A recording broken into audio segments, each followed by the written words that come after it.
Hello বন্ধুরা, আজকে যে ক্লিপটা শেয়ার করছি সেটি হলো ফলহারণী অমাবস্যাতে আমার বাড়িতে পুজো হয়েছিল, কালী পুজো।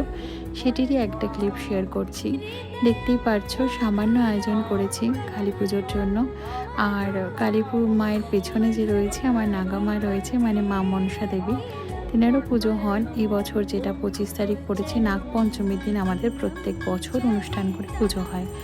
সবাই দেখছো কি সুন্দর প্রদীপ জ্বালাচ্ছে। ঠাকুরের পুজোতে সবাই কিন্তু, না চাইলেও সবাই কিন্তু এসে অংশগ্রহণ করে এবং সবাই ছোট ছোট কাজের দায়িত্ব হাতে তুলে নেয়, যেটা খুবই ভালো লাগে।